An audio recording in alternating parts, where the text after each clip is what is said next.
Chapter 2 Consciousness, the Way Out of Pain. Create no more pain in the present. Nobody's life is entirely free of pain and sorrow. Isn't it a question of learning to live with them rather than trying to avoid them? The greater part of human pain is unnecessary. It is self-created as long as the unabsorbed mind runs your life. The pain that you create now is always some form of non-acceptance, some form of unconscious resistance to what is. On the level of thought, the resistance is some form of judgment. On the emotional level, it is some form of negativity. The intensity of the pain depends on the degree of resistance to the present moment, and this in turn depends on how strongly you are identified with your mind. The mind always seeks to deny the now and to escape from it. In other words, the more you are identified with your mind, the more you suffer. Or you may put it like this: the more you are able to honor and accept the now, the more you are free of pain, of suffering, and free of the egoic mind. Why does the mind habitually deny or resist the now? Because it cannot function and remain in control without time, which is past and future, so it perceives the timeless now as threatening. Time and mind are in fact inseparable. Imagine the earth devoid of human life, inhabited only by plants and animals. Would it still have a past and a future? Could we still speak of time in any meaningful way? The question, what time is it, or what's the date today, if anybody were there to ask it, would be quite meaningless. The oak tree or the eagle would be bemused by such a question. What time? They would ask. Well, of course, it's now. The time is now. What else is there? Yes, we need the mind as well as time to function in this world, but there comes a point where they take over our lives, and this is where dysfunction, pain, and sorrow set in. The mind, to ensure that it remains in control, seeks continuously to cover up the present moment with past and future, and so, as the vitality and infinite creative potential of being, which is inseparable from the now, becomes covered up by time, your true nature becomes obscured by the mind. An increasingly heavy burden of time has been accumulating in the human mind. All individuals are suffering under this burden, but they also keep adding to it every moment whenever they ignore or deny that precious moment or reduce it to a means of getting to some future moment which only exists in the mind, never in actuality. The accumulation of time in the collective and individual human mind also holds a vast amount of residual pain from the past. If you no longer want to create pain for yourself and others, if you no longer want to add to the residue of past pain that still lives on in you, then don't create any more time, or at least no more than is necessary to deal with the practical aspects of your life. How to stop creating time? Realize deeply that the present moment is all you ever have. Make the now the primary focus of your life. Whereas before you dwelt in time and paid brief visits to the now, have your dwelling place in the now, and pay brief visits to past and future when required to deal with the practical aspects of your life situation. Always say yes to the present moment. What could be more futile, more insane than to create inner resistance to something that already is? What could be more insane than to oppose life itself, which is now and always now? Surrender to what is. Say yes to life and see how life suddenly starts working for you rather than against you. The present moment is sometimes unacceptable, unpleasant, or awful. It is as it is. Observe how the mind labels it and how this labeling process, this continuous sitting in judgment, creates pain and unhappiness. By watching the mechanics of the mind, you step out of its resistance patterns and you can then allow the present moment to be. This will give you a taste of the state of inner freedom from external conditions, the state of true inner peace. Then see what happens and take action if necessary or possible. Accept, then act. Whatever the present moment contains, accept it as if you had chosen it. Always work with it, not against it. Make it your friend and ally, not your enemy. This will miraculously transform your whole life. Past pain, dissolving the pain body. As long as you are unable to access the power of the now, every emotional pain that you experience leaves behind a residue of pain that lives on in you. It merges with the pain from the past, which was already there, and becomes lodged in your mind and body. This, of course, includes the pain you suffered as a child caused by the unconsciousness of the world into which you were born. This accumulated pain is a negative energy field that occupies your body and mind. If you look on it as an invisible entity in its own right, you are getting quite close to the truth. It's the emotional pain body. It has two modes of being, dormant and active. A pain body may be dormant 90% of the time. In a deeply unhappy person, though, it may be active up to 100% of the time. Some people live almost entirely through the pain body, while others may experience it only in certain situations, such as intimate relationships or situations linked with past loss or abandonment, physical or emotional hurt, and so on. Anything can trigger it, particularly if it resonates with a pain pattern from your past. When it is ready to awaken from its dormant stage, even a thought or an innocent remark made by someone close to you can activate it. Some pain bodies are obnoxious but relatively harmless, for example, like a child who won't stop whining. Others are vicious and destructive monsters, true demons. Some are physically violent, many more are emotionally violent. Some will attack people around you or close to you, while others may attack you, their host. Thoughts and feelings you have about your life then become deeply negative and self-destructive. Illness and accidents are often created in this way. Some pain bodies drive their host to suicide. When you thought you knew a person and then you are suddenly confronted with this alien, nasty creature for the first time, you are in for quite a shock. However, it's more important to observe it in yourself than in someone else. Watch out for any sign of unhappiness in yourself, in whatever form it may be the awakening pain body. This can take the form of irritation, impatience, a somber mood, a desire to hurt, anger, rage, depression, a need to have some drama in your relationship, and so on. Catch it the moment it awakens from its dormant state. The pain body wants to survive just like every other entity in existence, and it can only survive if it gets you to unconsciously identify with it. It can then rise up, take you over, become you, and live through you. It needs to get its food through you. It will feed on any experience that resonates with its own kind of energy, anything that creates further pain in whatever form: anger, destructiveness, hatred, grief, emotional drama, violence, and even illness. So the pain body, when it has taken you over, will create a situation in your life that reflects back its own energy frequency for it to feed on. Pain can only feed on pain. Pain cannot feed on joy. It finds it quite indigestible.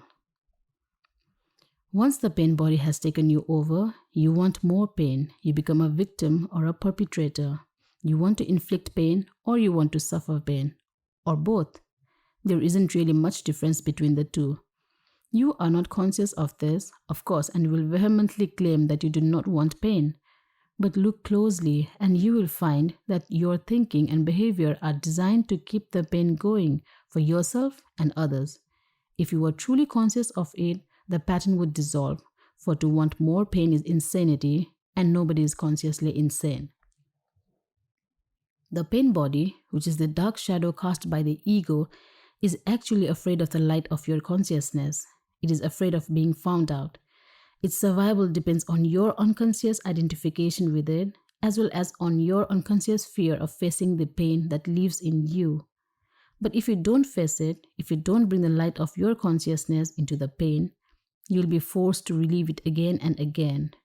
The pain body may seem to you like a dangerous monster that you cannot bear to look at, but I assure you that it is an insubstantial phantom that cannot prevail against the power of your presence.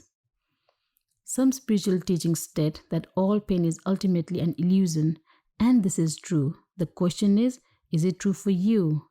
A mere belief does not make it true. Do you want to experience pain for the rest of your life and keep saying that it is an illusion? Does that free you from the pain? What we are concerned with here is how you can realize this truth. That is, Make it real in your own experience. So the pain body does not want you to absorb it directly and see it for what it is. The moment you absorb it, feel its energy filled within you, and take your attention into it, the identification is broken. A higher dimension of consciousness has come in. I call it presence. You are now the witness or the watcher of the pain body. This means that it cannot use you anymore by pretending to be you, and it can no longer replenish itself through you.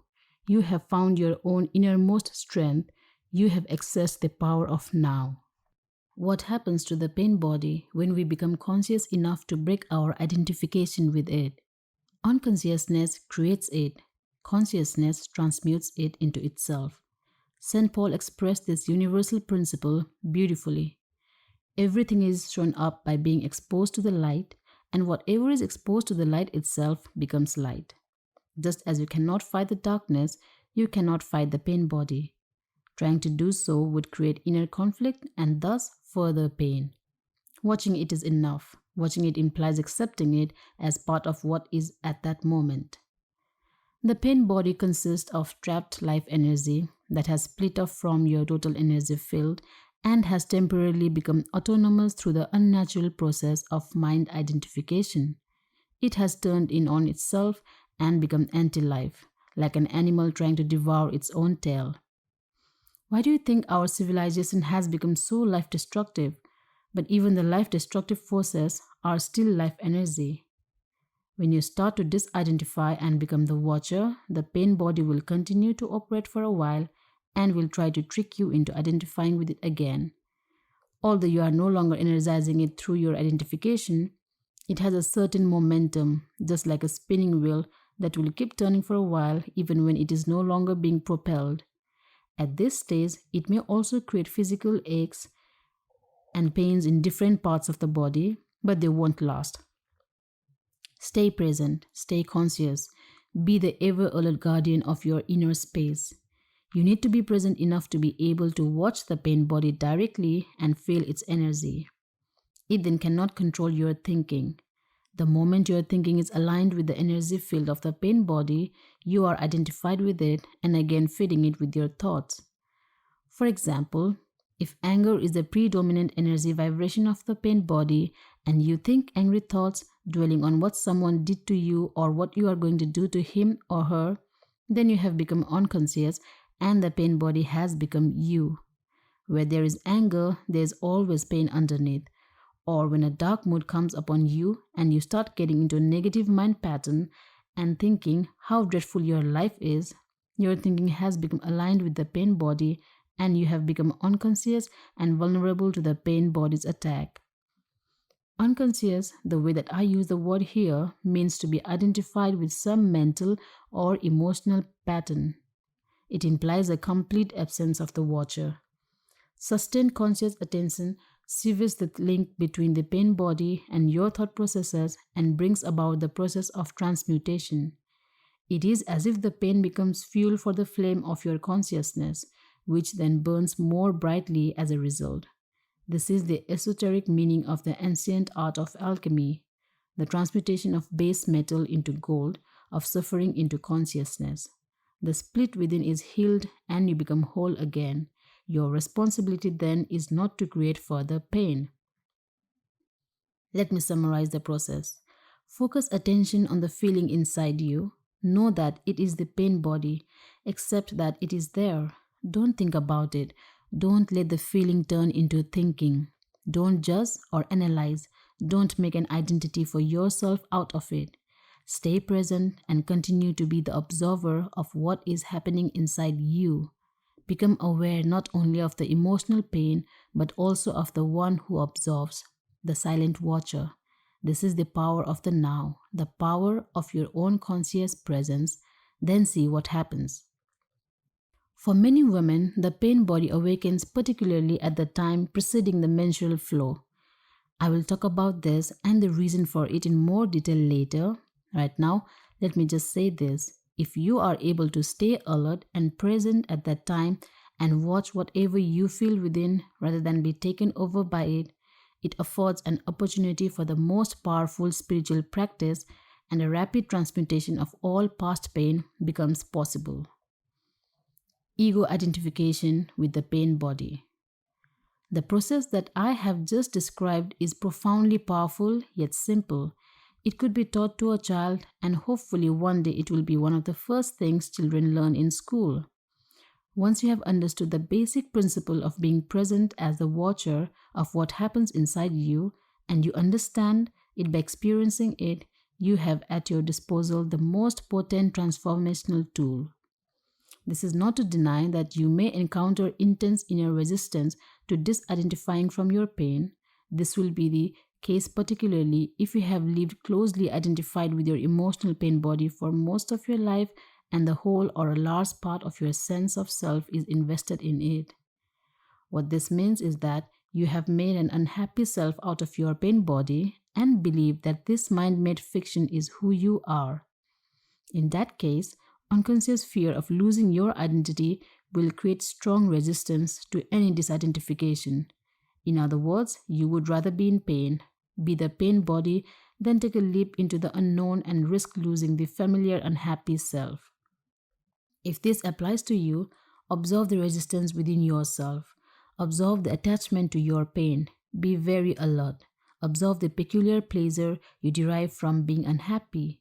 Observe the compulsion to talk or think about it. The resistance will cease if you make it conscious. You can then take your attention into the pain body, stay present as the witness, and so initiate its transmutation. Only you can do this, nobody can do it for you. But if you are fortunate enough to find someone who is intensely conscious, if you can be with them and join them in the state of presence, that can be helpful and will accelerate things. In this way, your own light will quickly grow stronger.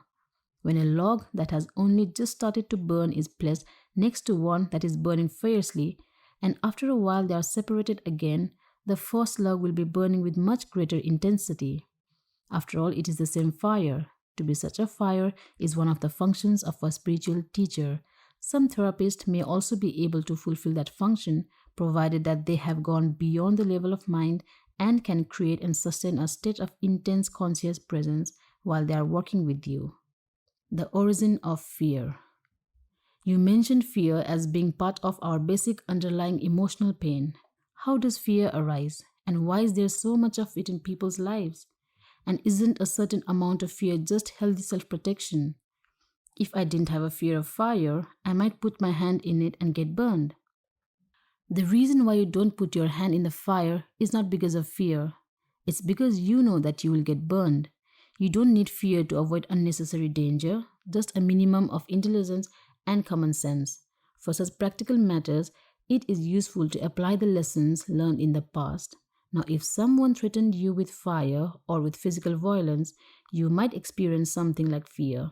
This is an instinctive shrinking back from danger, but not the psychological condition of fear that we are talking about here. The psychological condition of fear is divorced from any concrete and true immediate danger. It comes in many forms: unease, worry, anxiety, nervousness, tension, dread, phobia, and so on. This kind of psychological fear is always of something that might happen, not of something that is happening now. You are in the here and now, while your mind is in the future. This creates an anxiety gap, and if you're identified with your mind and have lost touch with the power and simplicity of the now, that anxiety gap will be your constant companion. You can always cope with the present moment, but you cannot cope with something that is only a mind projection. You cannot cope with the future. Moreover, as long as you're identified with your mind, the ego runs your life. As I pointed out earlier, because of its phantom nature and despite elaborate defense mechanisms, the ego is very vulnerable and insecure, and it sees itself as constantly under threat. This, by the way, is the case even if the ego is outwardly very confident. Now remember that an emotion is the body's reaction to your mind. What message is the body receiving continuously from the ego? The false mind-made self? Danger, I'm under threat. And what is the emotion generated by this continuous message? Fear, of course. Fear seems to have many causes: fear of loss, fear of failure, fear of being hurt, and so on. But ultimately, all fear is the ego's fear of death, of annihilation.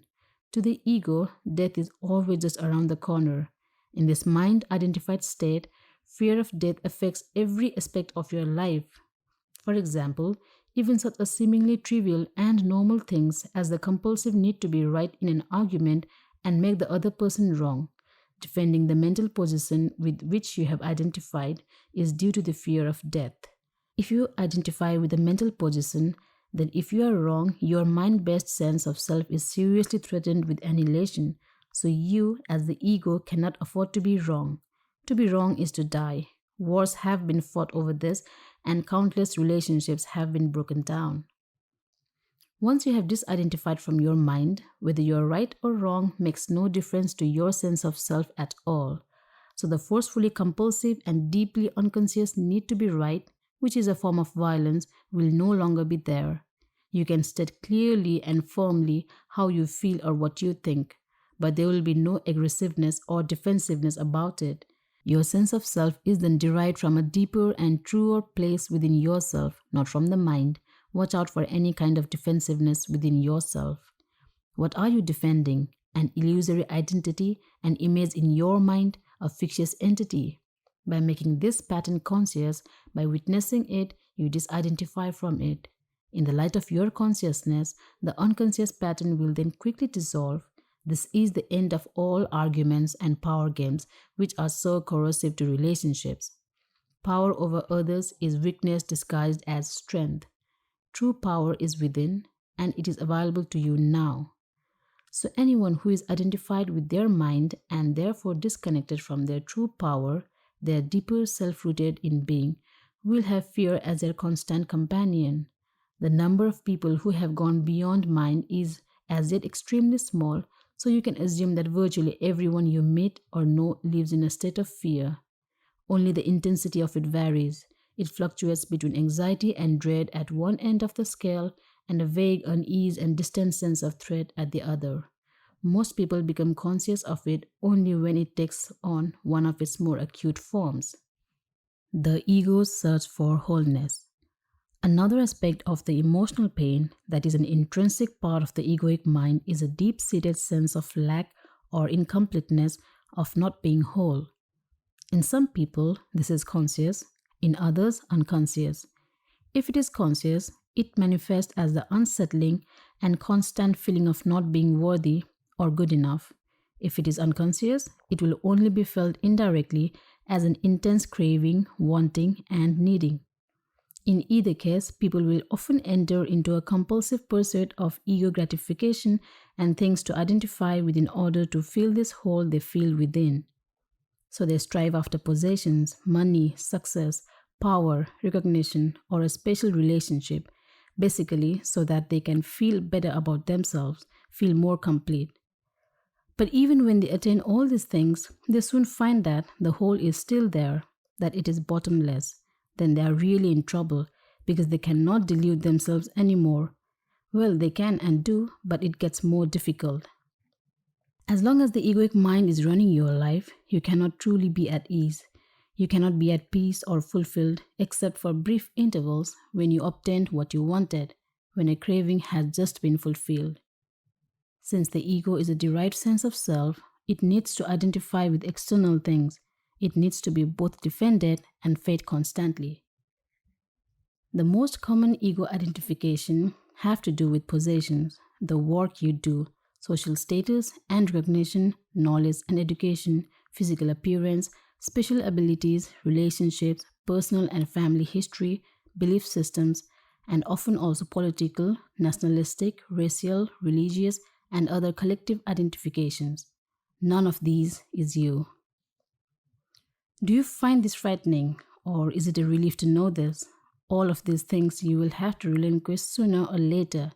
Perhaps you find it as yet hard to believe, and I'm certainly not asking you to believe that your identity cannot be found in any of those things. You will know the truth of it for yourself. You will know it at the least when you feel death approaching. Death is a stripping away of all that is not you. The secret of life is to die before you die, and find that there is no death.